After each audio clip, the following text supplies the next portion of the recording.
Bienvenidos al Postworld Podcast grabado en los estudios Bunker de Kalmar Studios en algún lugar perdido de Berlín. Yo soy Pablo de Negri, su anfitrión, y nuestra invitada de hoy es la artista visual Calma, que es especialista en procesos en vivo y visuales. Calma, gracias por estar acá hoy. Muy contenta de estar pasando el rato con vosotros. Vos te especializaste en visuales en vivo, pero empezaste un proceso, digamos, un camino que te llevó hacia eso. Sé que estudiaste primero comunicación, Sí. después sonido, y del sonido pasaste a las visuales. ¿Cómo fue para vos esa historia? El cambio, bueno, fue como una evolución bastante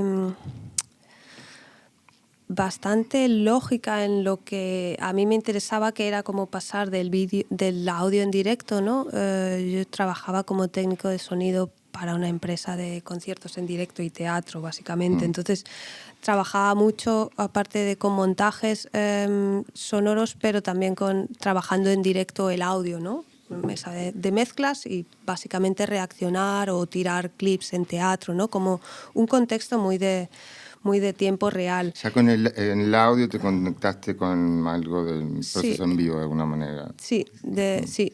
Bueno, aparte que también hacía mucha radio de adolescente, ¿no? En radios locales, pues siempre estaba un poquito en las cabinas, que esto no te lo he contado. Muy interesante. No te lo he contado. ¿Pero vos estudiaste comunicación tradicional o estudiaste...? Estudié comunicación audiovisual, que era una carrera que no había empezado hace mucho tiempo en Madrid. Y bueno, era un compendio de un poco de todo, un poco de periodismo, de publicidad. Se veían cosas de televisión, de cine, de historia. Era como, bueno, una cultura general audiovisual, digámoslo así. Pero no estaba muy enfocada en ningún aspecto. Y cuando estaba terminando la carrera, empecé a estudiar sonido y bueno, me enganchó como muy rápido, ¿no? Y enseguida empecé a trabajar, entonces bueno, fue como una cosa como muy fluida al terminar la carrera, que nunca la usé, pero luego había una cosa potente con el sonido. Y el paso a los visuales fue un poco a través también eso de mi interés un poco por el mundo en directo, ¿no? Estudié un curso con Mia Maquela, con Akasolu, en Madrid, en el Matadero, y de ahí pues enganché, ¿no? Como El Matadero es el centro de exposiciones también, ¿no? Sí. Muy bueno, lo conozco. En aquella época estaba empezando, no estaba apenas construido, había una nave y estaban ya haciendo cosas y haciendo cursitos de este tipo súper interesantes, y ahí fui y vi que el mundo del directo estaba ahí también, estaba la reacción en tiempo real, pero con otro lenguaje que era el vídeo, que yo lo conocía un poquito por la carrera, pero como muy de manera muy ambigua. ¿Eso en qué año fue más o menos? 2007. Okay. 2007. Y a partir de ahí, pues nada, seguí trabajando en sonido, pero orgánicamente.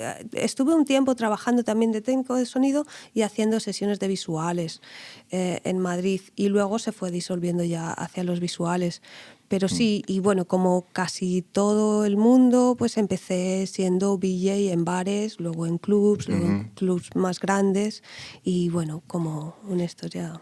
Bueno, esto de VJ, ya que lo decís, lo hablamos antes, a ver si te presentaba como VJ o no. Es un tema que hablamos bastante en el podcast, porque mi camino hacia eso, por ejemplo, fue uno diferente, como VJ, pero sin tener conocimientos técnicos, sin venir digamos, del control ya de la tecnología del boliche o del lugar de eventos o de lo que sea. Y realmente siempre era como una especie de competencia con lo que hacía las luces o con poder llegar a conectar todo. Era como un poco los parias de todo de toda esa comunidad, digamos, de gente que trabajaba para el evento.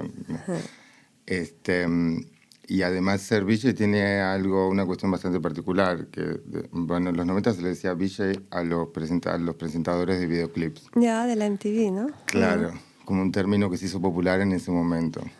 Y a principios del 2000, creo, se empezó a usar con esta otra acepción. Y muchos pensábamos que yo en el 2003, 2004, por ahí, mis primeros proyectos con eso, que era como el DJ, porque yo conocí todo más o menos al mismo momento, entonces estábamos segurísimos que eso se iba a popularizar, que era inevitable, digamos, ¿no? Yeah. Que íbamos a ver a un super DJ con un super DJ que iban a estar al mismo nivel en el cartel y que no había otra opción. Y esto estoy hablando de 2003, por ahí. Sin embargo,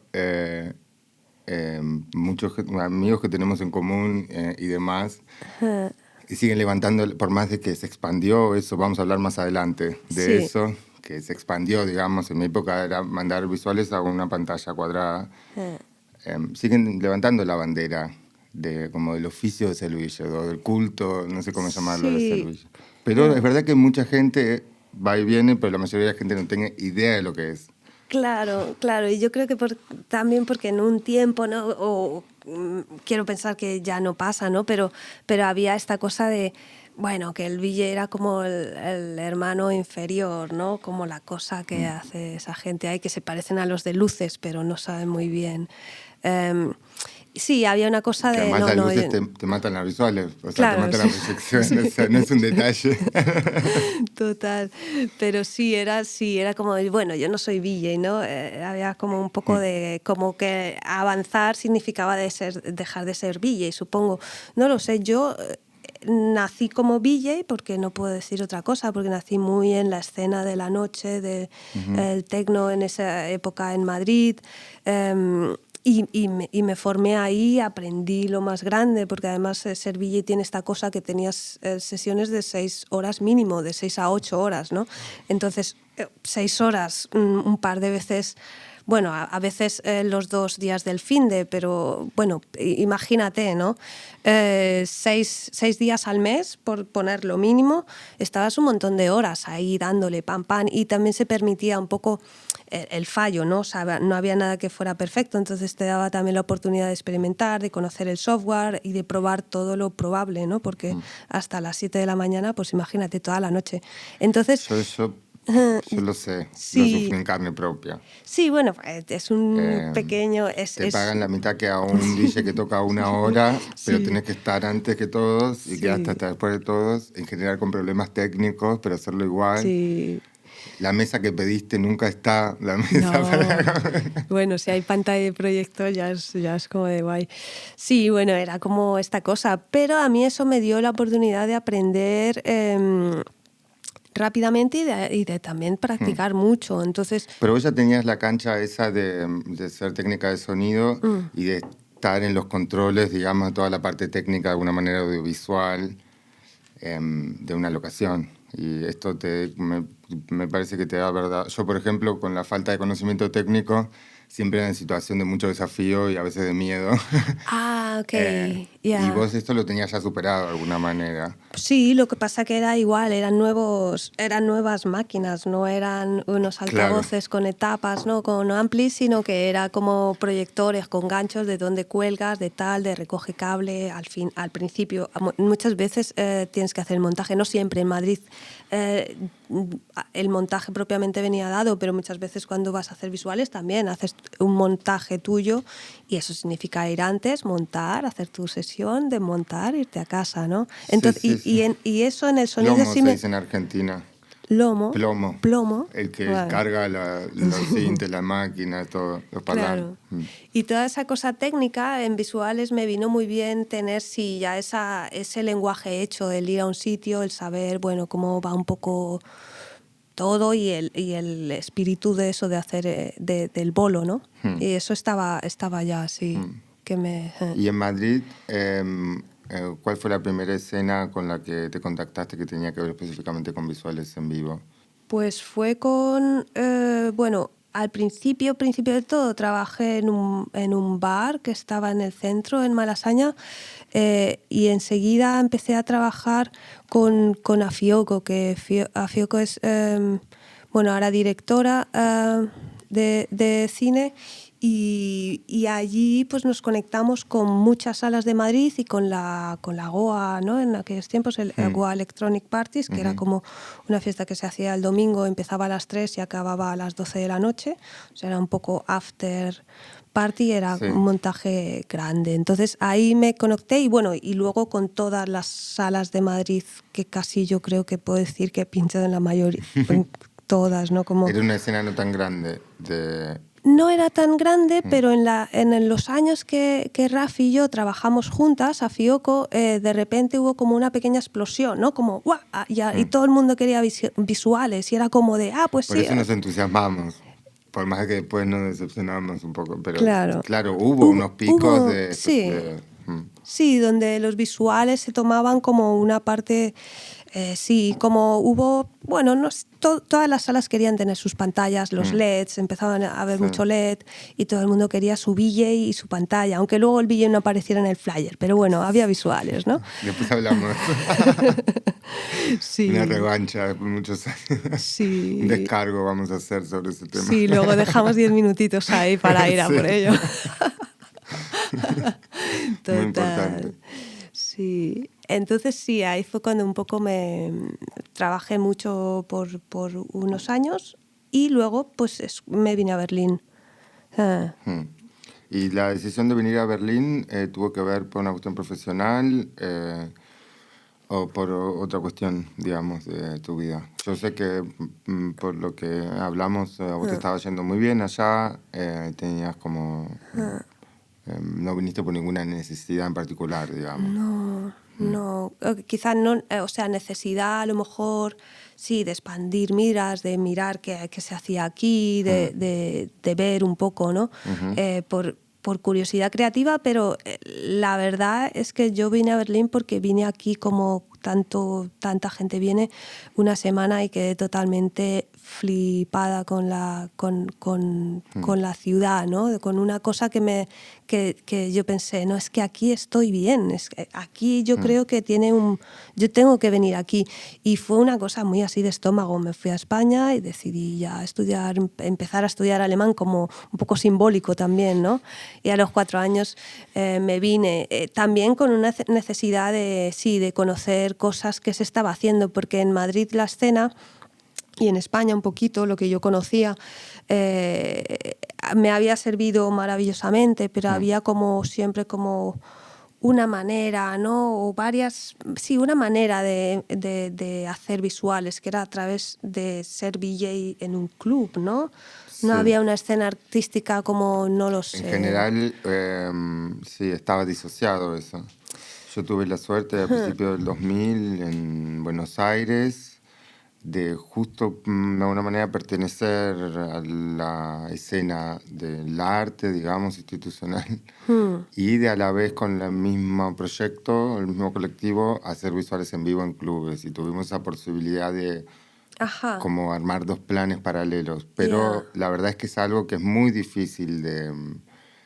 o en esa época era difícil de relacionar. Estaba bastante separado, por lo menos donde yo vengo. Y acá en Berlín quizás no es tan así en ese sentido.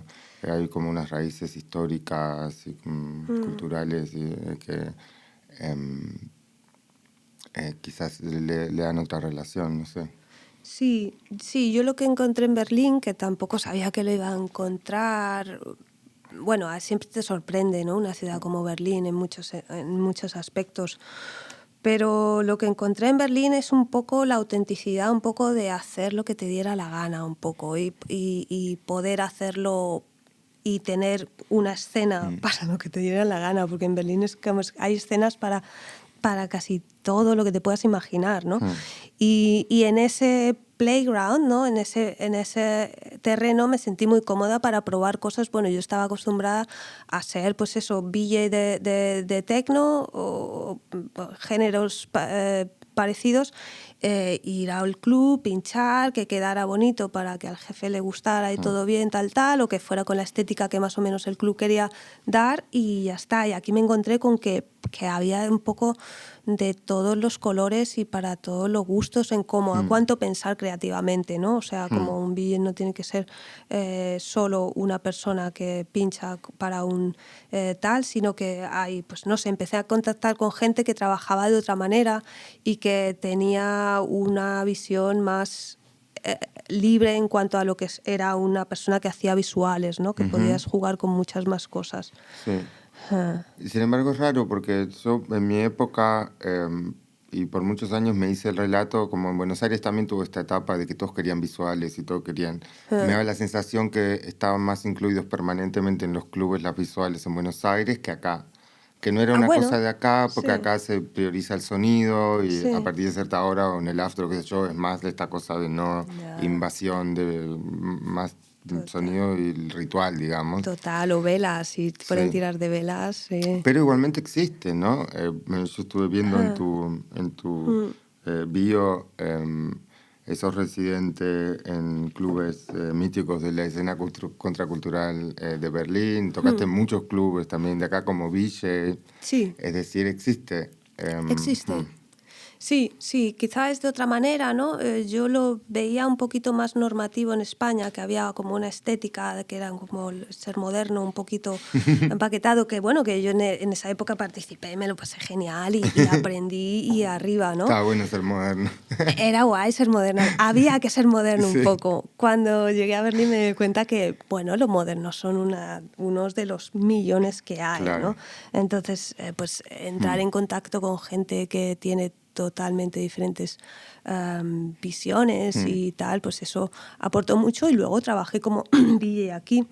Bueno, con la Gregen he trabajado mucho, con las chicas de Raw Chicks, de este colectivo, pues no sé, es que he trabajado un montón.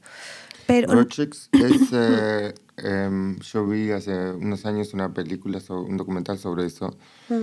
Es una fiesta con line-up, all female line-up, en un female. club, Raw Temple, que es Sí, fue eso. cambiando durante los años porque Bea empezó como varios años antes y yo me incorporé en un momento.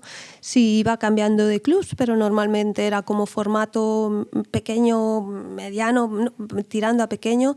Y lo guay de ese proyecto es que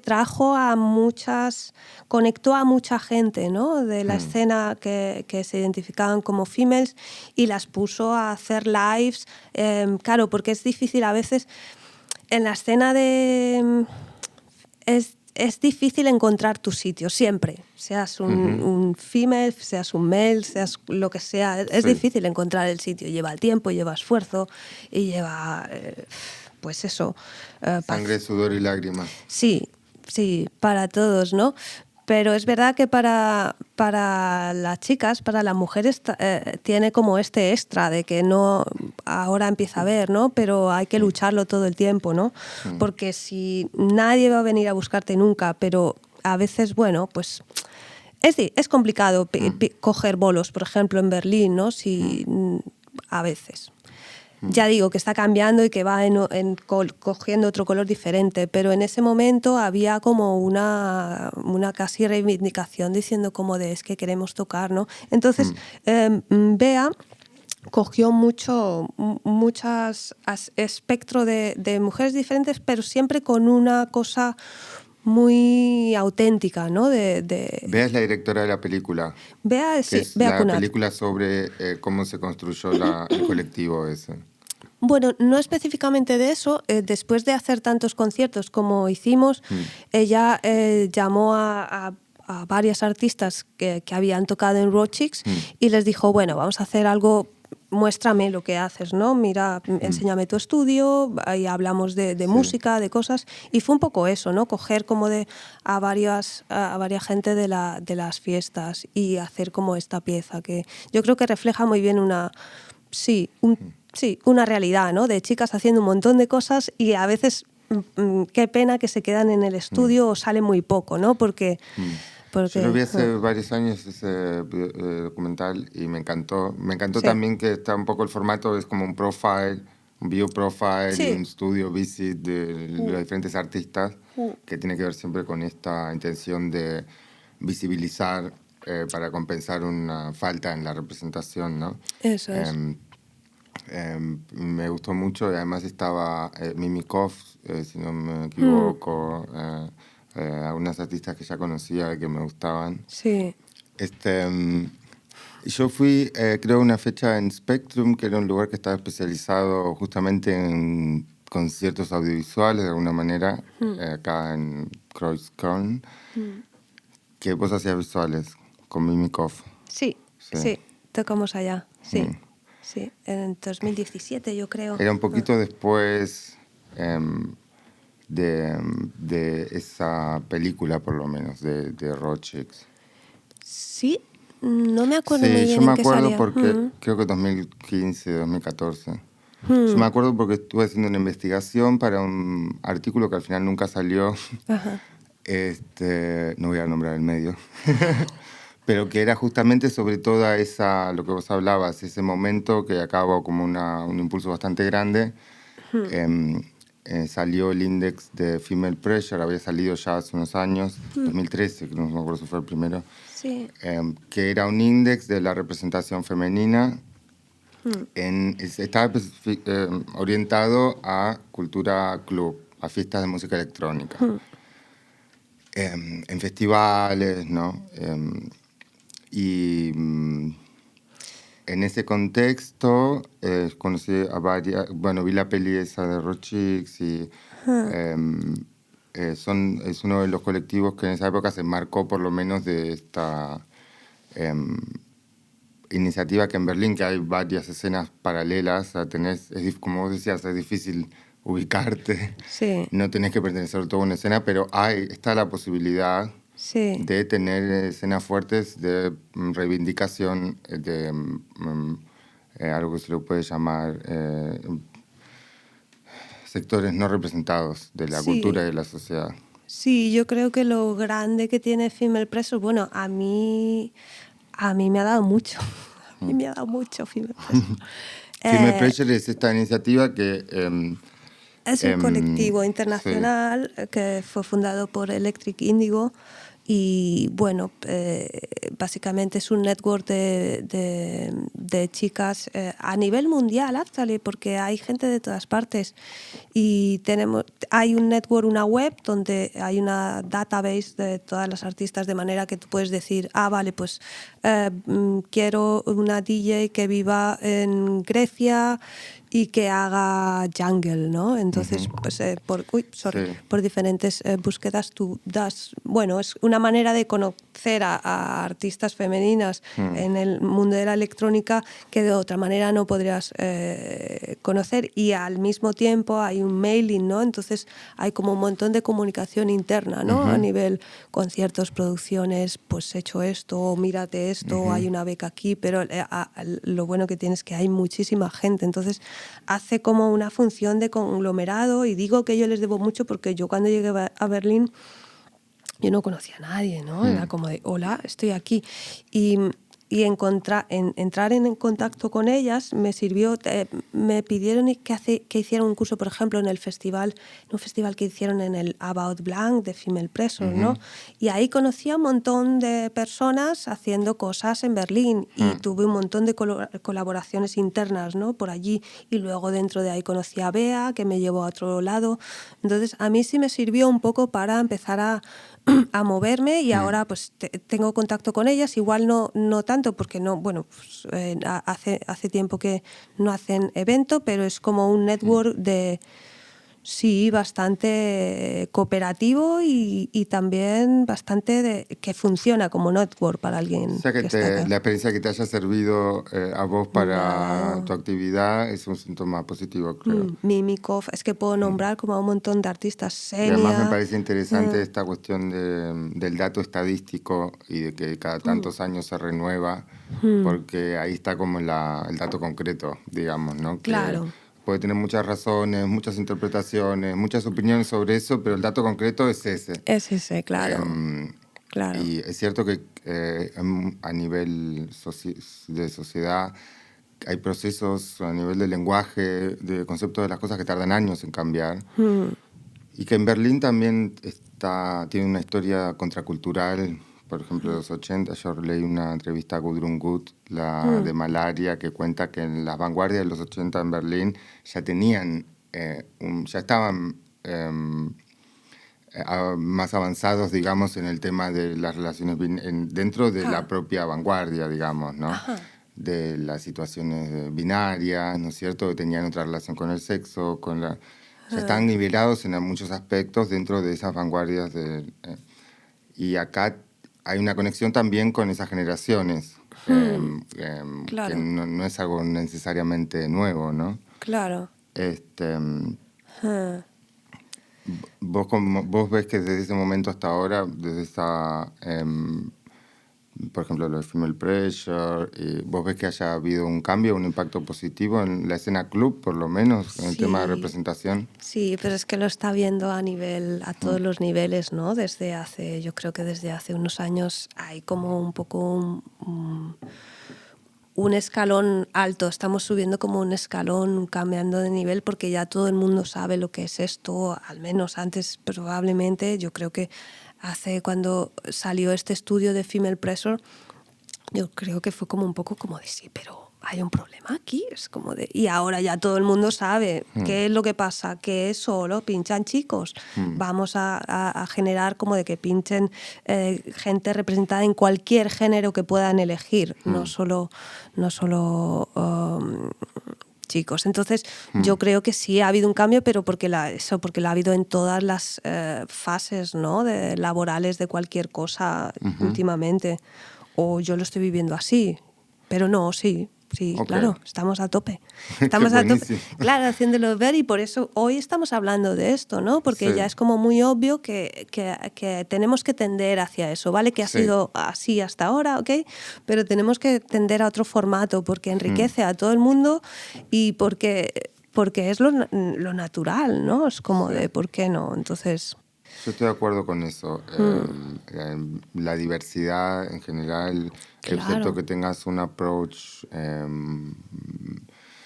mucho más plano a la existencia de la vida, la diversidad en general trae prosperidad, profundización en las experiencias, en la felicidad también. Claro.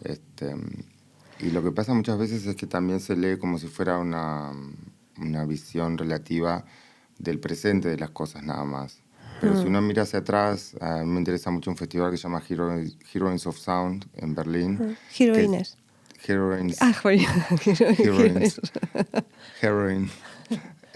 Heroines of Sound, que Yeah. se dedica al mismo tiempo a visibilizar, pero a pioneras de la historia de la música electrónica, y al mismo tiempo a dar lugar a actuales movimientos, ¿no? Pero eso también, que hacia atrás se haya invisibilizado, Claro. es un dato de que no tiene necesariamente que ver con la proporción de gente calificada o creativa para, más allá del tema de la representación y los role models y qué sé yo. Tiene que ver también con una cuestión ideológica, con una mentalidad, porque en lo que se escribe, en la historia que se escribe, Claro. también está invisibilizado hacia atrás. Claro. Y también Las pioneras, claro, digamos. claro. Y ahí es donde las proporciones, viste, se empiezan a saltar un poco por los aires. Ahí yo veo un síntoma muy interesante de ver que es una cuestión de, ¿cómo se podría llamar? Estructuración del lenguaje también, Claro. ¿no? Sí, reestructurar un poco lo que hemos aprendido, ¿no? Y bueno, complementarlo, lo que hemos aprendido está muy bien, pero complementarlo con la realidad, que es como de que hay pioneras en el mundo del arte sonoro que... Muchas. Claro, que han hecho mucho y han influido muchísimo en la música que tenemos ahora. Entonces, ¿por qué no ahora que tenemos este momento sacarlas a todas y decir que la historia era eso más esto? Claro. Y seguir para adelante. Yo creo que a mí no me gusta pegarme a una... A mí no me gusta, no lo sé, como de seguir para adelante, pero yo creo que las cosas están cambiando, hay que todavía hacer muchísimos, la gente que trabaja en canales, no sé, como todos los de los pececitos gordos, un poco ¿no? Que se realmente tomen un poquito de seriedad en este asunto y que ya está, y que se cambie y todo bien, nadie se quiere enfadar, pero si hay que enfadarse, pues... nos enfadaremos, ¿no?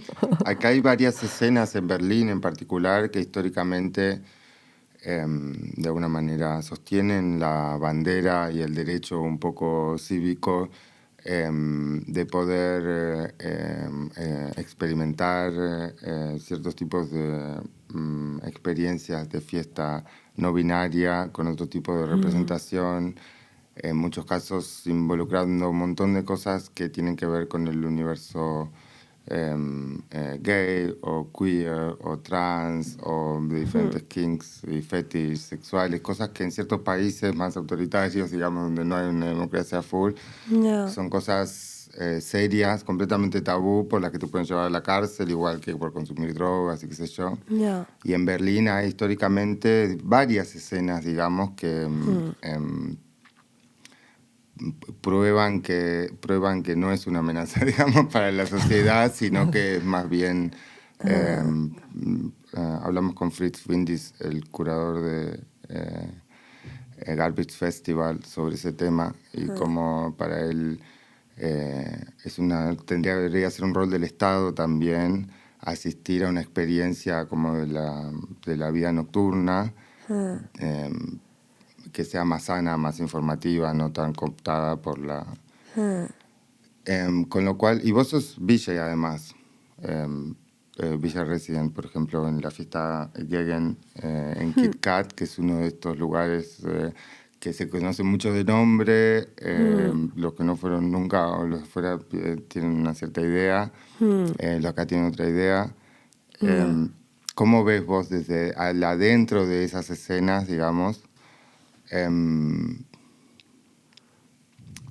si hay un cambio o si hay una socialización, una naturalización de eso, o si siguen siendo cosas muy marginales que solo pueden ocurrir en Berlín? Claro, eso no lo sé muy bien si la Gegen puede ocurrir. Yo creo que puede ocurrir en cualquier sitio, ¿no? Pero sí se da, yo creo que es eso, que la ciudad, no sé, Berlín tiene algo que da como una libertad de jugar con cosas que a lo mejor no están tan normalizadas o ni siquiera tan pensadas, ¿no? Y la Gegen, no lo sé, yo he trabajado con ellos años y sigo, y yo siempre me he sentido pues una más, y no está todo como... Sí, yo creo que es como de una fiesta, y también una parte política fuerte detrás, ¿no? De Fabio y, bueno, la gente que lleva la Gegen, de politizar un poco, ¿no? Y de hablar de las cosas realmente importantes. El nombre viene un poco de ahí, porque Gegen significa contra en alemán, Gegen, y tiene un poco que ver con esto de contracultural. Sí. Sí, o bueno, decir las cosas que no están bien y las cosas que se pueden cambiar. Yo creo que son parte de la psique de la sociedad, y que quizás a veces cuando no está integrado en la sociedad sería menos sano desde mi perspectiva, por ejemplo. Quizás sería encontrar una manera de integrarlo. En Berlín parece uno de los lugares donde más integrado está, por ejemplo, normalizado. Sí, claro, que a lo mejor si llevas a Berlín a un pueblo pequeño de España, bueno, pues a lo mejor... Claro, yo pienso en Argentina también. Claro, pero yo creo que ponen bases, o al menos lanzan como ideas de, oye, esto puede ser diferente y no pasa nada. Gegen es como de una familia yo diría, de lo más sano de aquí.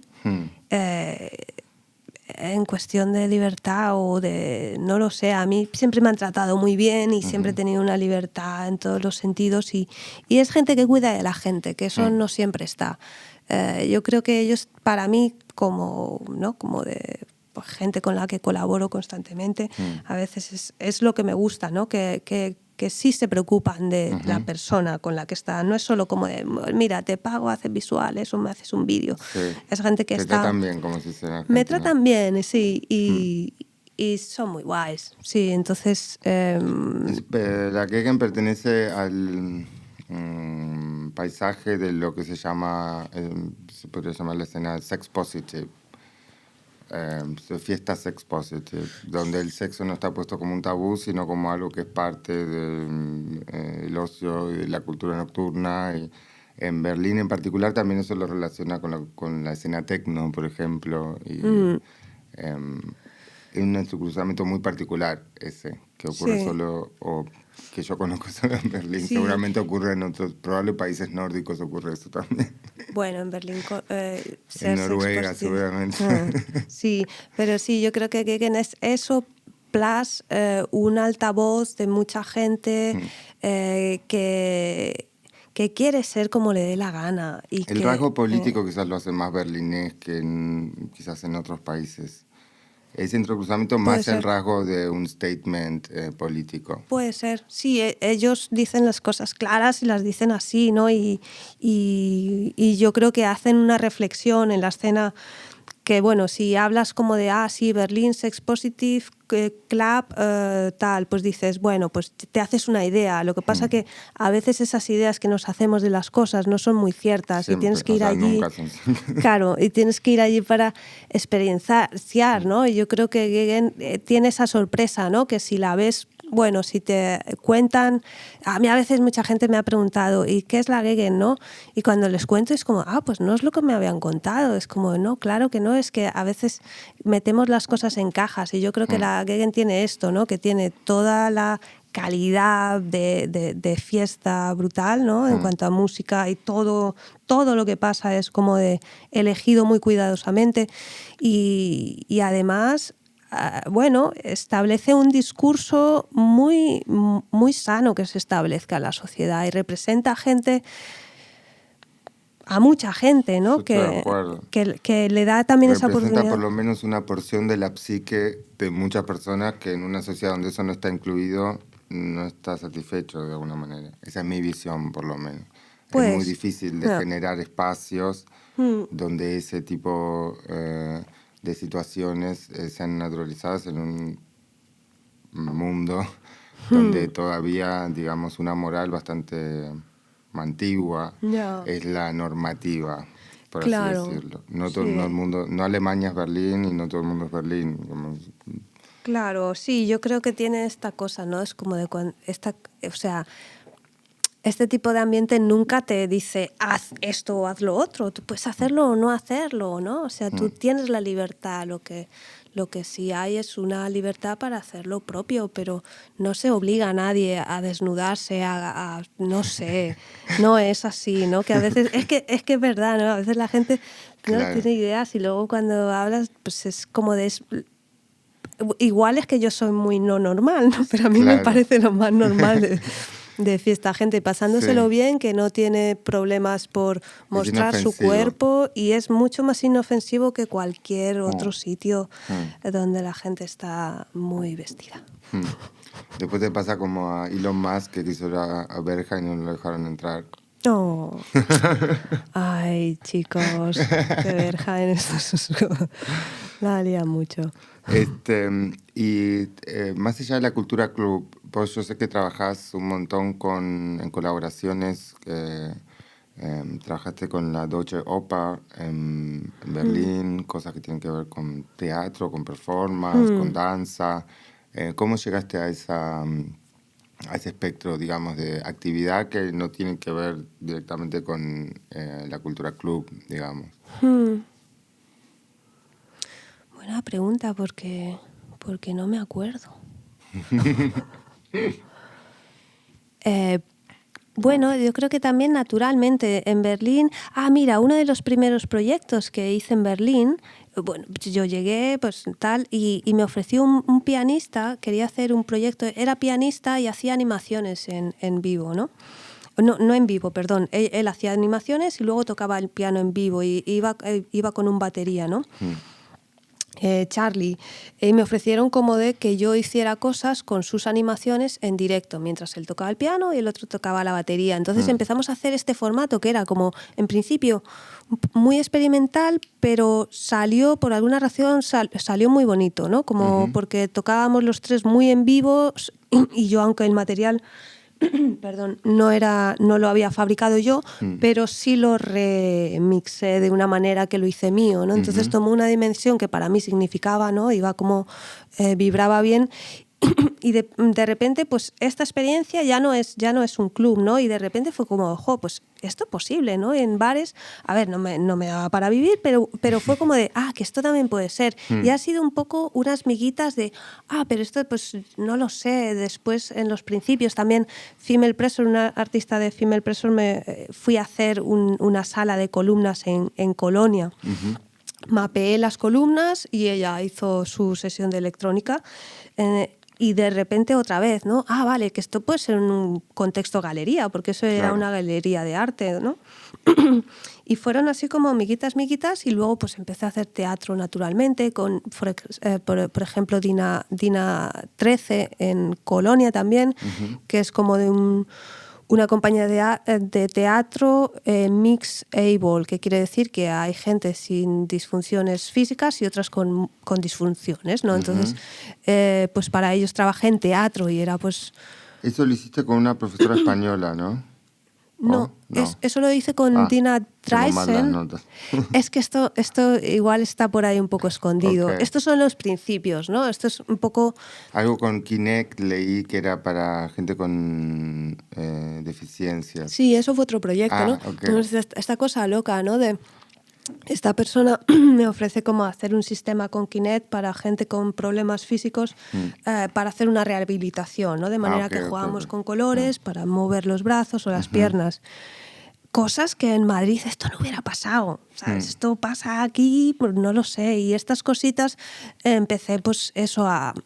Yo estaba también cansada de la noche, no quería ya. Claro. O sea, me gusta la noche, pero bueno, una vez cada tal, mi Demanda sesión mucho, ¿no? demanda mucha Hay que dar todo, energía. es como una especie de Mucho. sacrificio ritual. Tienes que Sí, entregar tu vida. tienes que a la noche o la entregas o Y a no. veces es literal lo entregar la vida, con lo cual siempre hay como un dealing, hay una negociación, me parece. Los que empezamos Claro. jóvenes trabajando en eso. Sí, sí, bueno, llegó un momento que claro, ya sí, ya el ritmo de la noche pues tampoco me apetecía y empezaron a pasar estas cosas que eran por el día muy orgánicamente y luego pues ya pues enfilé pues yo creo que un poco en esta dirección, luego empecé a hacer muchos workshops aquí, Sí. luego... Tenés esa faceta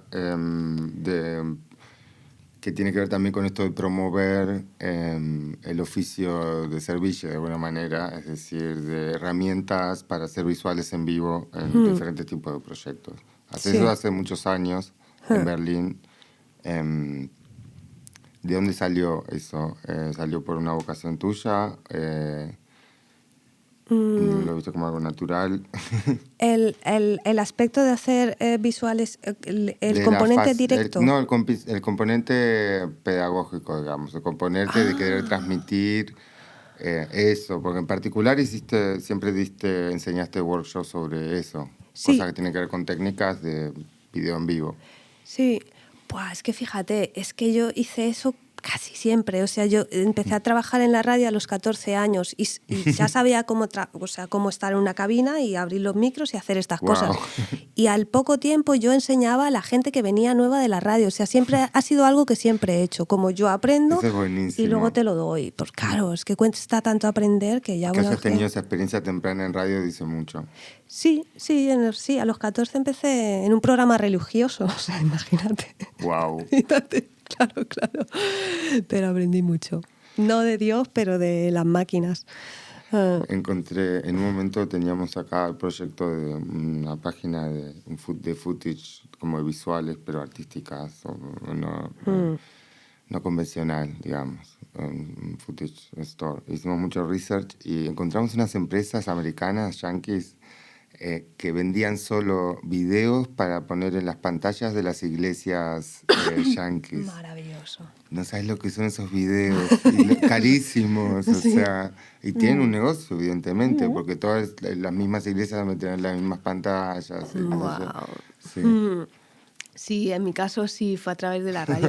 Qué bueno, yo hice mi cosa.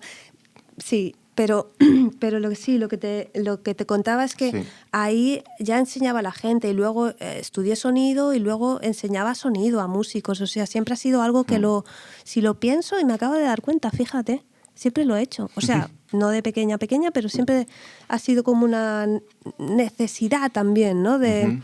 Es eso de absorbo, aprendo, me lleno y luego necesito vaciarme. Me vacío con los atrevidos que vienen a que se sientan delante de mí a escuchar. Sí, pero luego no soy muy calma cuando enseño porque voy ahí como de... Aprende. ¿Y cómo afectó la pandemia tu actividad, tu relación con la Cultura Club?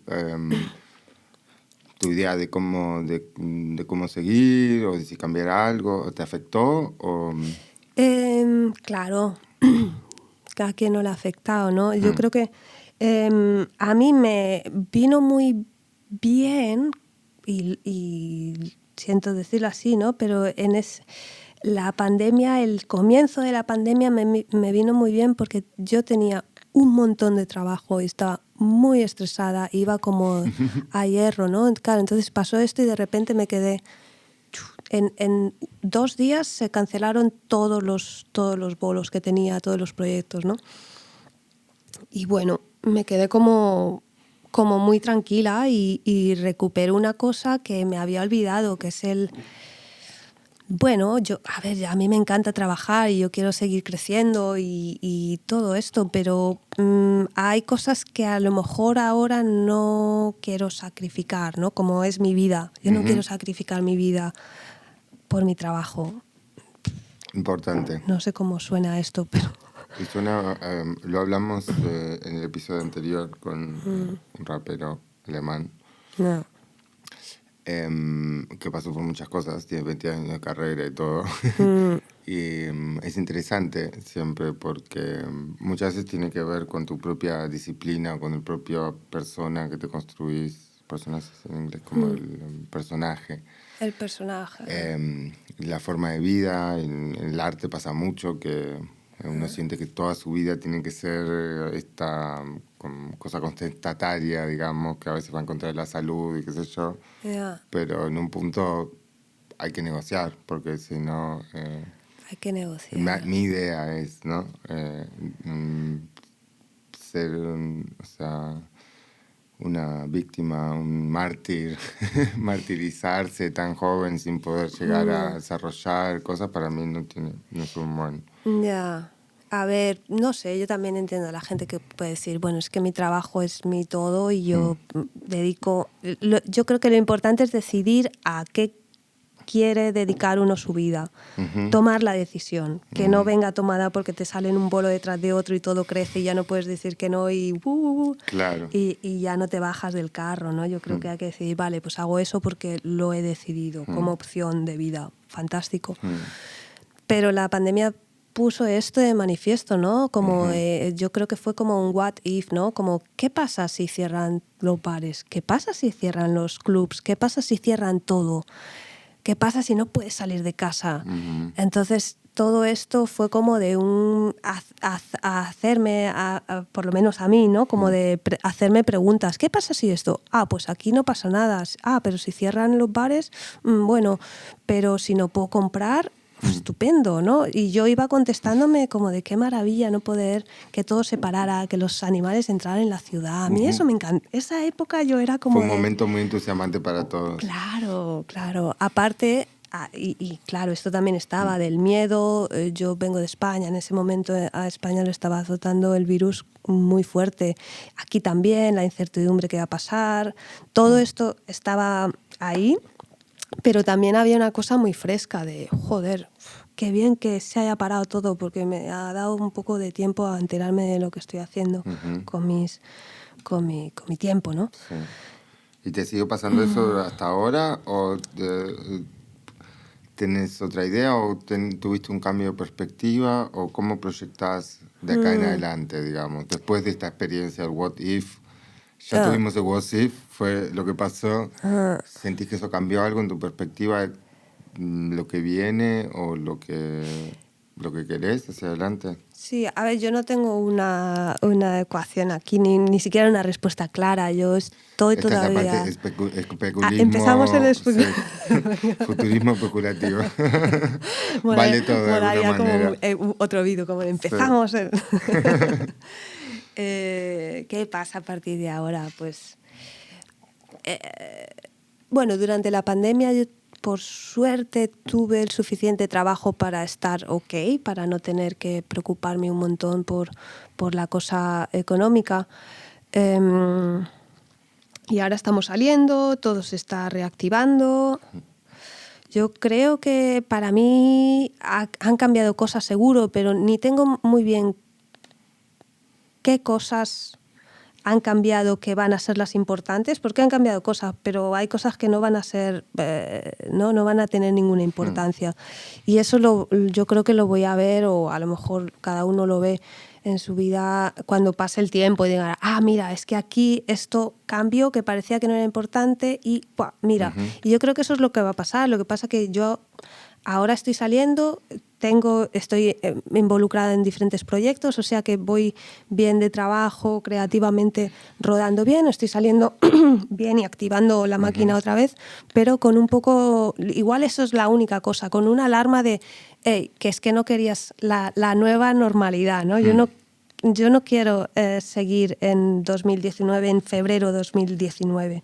O 2020 fue. O sea, no vuelta atrás de alguna manera. Claro, hay algo que se ha visto para mí en mi vida muy claro, ¿no? Que es como de qué lugar tiene que ocupar mi trabajo y qué tiene que pasar para que yo me entusiasme y esté viva, ¿no? Que para eso estamos aquí, ¿no? Para, ¿no? Yo qué sé, que... No sé, yo tengo 42 años, pues sé que parezco jovencita, pero ahora yo me veo en esta middle age crisis, ¿no? Como dicen mis amigos. Cada vez más tarde. Sí. O yo qué sé, ¿no? Pero ya veo como de, vale, pero no ahora... No se sabe si es la crisis de la adolescencia o la middle age crisis, porque se cambiaron mucho los... Mi madre es psicóloga, yo sé todo. Sí, ella me dice. Sí. Me dice que la adolescencia está de los 30 ahora. ¿En serio? ¡Qué maravilla! Bueno, entonces estoy en la edad del pavo, no pasa nada. Sí.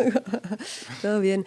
No, yo qué sé, yo ahora estoy mirando y estoy dejándome un poco sentir, sigo trabajando y todo bien, pero con una cosa que está así como de, bueno, ¿qué pasa ahora? ¿Qué hacemos con todo esto que hemos vivido en estos 2 años? En cuestión también con todo el sistema, el aparataje en el que estamos metidos, que estamos en un... Yo me veo que hemos creado un sistema bastante poco... Bueno, poco justo, seguro. Y que tampoco funciona. Pues si me dicen, bueno, es que es injusto, pero funciona. Pero... No se arregló desde la llegada de los delfines a París. No se arregló el cambio climático tampoco. No. Ni la injusticia. Yeah. Pero ¿sentís que hay posibilidades de que algún tipo de toma de conciencia o, no sé, algo milagroso? ¿Especulás con eso? ¿Pensás en eso o no? ¿Que pueda haber salidas positivas también o la forma que podrían tener? No sé si tengo una visión positiva o negativa. A veces tengo una sensación de es que esto nada va a cambiar, ya la máquina está demasiado poco engrasada, está como bien aquilosada. Pero después yo creo que para mí lo importante, o creo que lo que está en mi mano es hacer lo que está en mi mano. Y hay cosas que creo que por mucho que tal no están en mi mano. Entonces estar en mi mano, en mi vecina, estar en mi mano es como de, bueno, de cuidar de la gente que tengo alrededor, de buscar conexiones que sean lo más sanas y de verdad posibles, y que el día que me muera mire atrás y diga, venga, va, lo has hecho guay. Eso es mi futuro. Me encanta. Gracias, Calma, por venir. Vamos a dejar en la descripción en YouTube links a tus páginas, claro, tus redes sociales y tus proyectos. Y cualquier cosa que quieras. Gracias por venir otra vez y gracias a todos por escuchar. Gracias a vosotros. Chao, chao. Chao. High five. You. Si disfrutaron de este episodio, siéntanse libres de dejar un like y subscribe debajo del video. Si quieren ver más, cliquen aquí y no se olviden de seguir al canal.